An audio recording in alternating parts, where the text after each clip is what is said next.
Fatala fatul fafong angalo tatu tino ele nei fo ia so malo loi Sāmoa le fata waino whanau ai usi mai le fafonga se whaupoponga o tala melo te tupulu tatu tino. O le tasi le lua ni whaavilave ma waiso I fualo ma whanau le lumana iai o laso sāpai pae le loto maiti. Pe o na mori mawina I wha maunga le mtanga luenga o leo. Le iai pe o ni whaavilave tūlai mai e a awhiai whanau la iti. O le o toi maua le tino maliu o le alo whātau sanga me le fio ango whale whai unga le vai yaso. E o mai le so o lo sa ilia pēr mtanga luenga o leo I lātu suenga. Le mafo anga na pa uwai le anta li le vai mta whea mama ngoto. Pa maunia mai mtanga luenga o leo lo tau fia le tino maliu o le alo lea. O na eo o na whaia se tau tonga wha apitoa. E wha maunia le mafo anga o le maliu. Wa toe wha manatu e bea lava ele mtanga luenga o leo I matua. E le ta ua le tele o meo le soi fuangare nei o lava I seleni. Nai lole o loa ta uan tu ina mai ele tua. E tausia ma wa aia le leilo na saunga le mu. Ua momoli le anganga whaaftai tele anatanga luenga o leo fal pui ma leo la tue fuata ina. E se fua I ta ua leo fiso malo au whaatasi.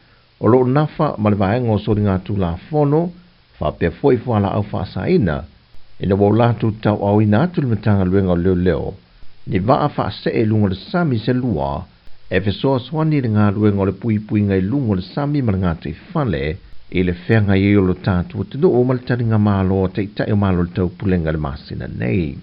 E le ngāta ina fua ina, ia mea whai ngā luenga tāua, Aina malanga mai fo ini whaia onga mai leo a New South Wales, mo le whaatino ina o onga alimtanga luenga o leo I lato le a ngafa ma le tau sia ma le whaonga ino ia me whai ngā luenga ina ia mala malama lona whaonga ina. Sau dole whionga le minister leo e mo mori le anga whaaftai lea fo I taua. Mai sa awai e foi ma le sui Purisiri o le Navy a New Zealand, le sunga ia Andrew Brown, le nei a whaia le whaaftai ngā ruenga whita sa whea ngai malimtanga ruenga o leo. A wāle ngā ruenga la vea e mo le au whai ngā ruenga o le waa sa tupu mai e le whaavilave e le vai aso watu anai. Watu e lima nei aso le watu ina mai e le pūlenga o wafu a le atanu. E tu inatu I le au whai pisi nisi ma le au whai o loa ia lātou pusa o loa e awina mai atanu o I whafo.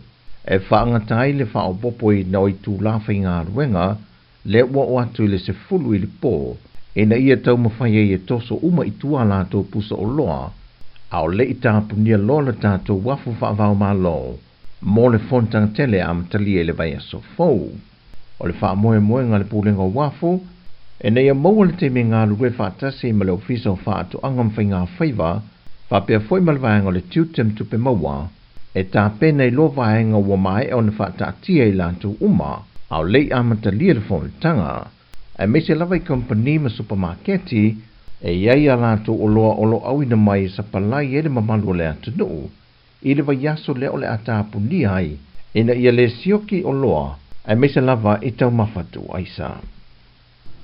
E toa tolu se fruma le lima leo ma le malo fiti, le o le a avea ma leo le tu mau le malo Sāmoa, mo le pui ngol fonitanga te I malo le tau pulenga, O le whaatinonga leo lo lātou sao e langolango suai I ngā ruenga leo Sāmoa. Lea ua malanga mai e se leo sa tini, o se titi e wilafi, o se leo su e whaapitoa, o se leo mo vaengo sori ngā tula fono, ma leisi vaengo to tele, o le anga rue whaatasi ma leo Sāmoa I le vaengo le tula fono. O tala fōia mo le amatango le neva yaso I sio tātou o tino. Ai anga le pele tu yalo mafana uma Sāmoa I so se tu le langi.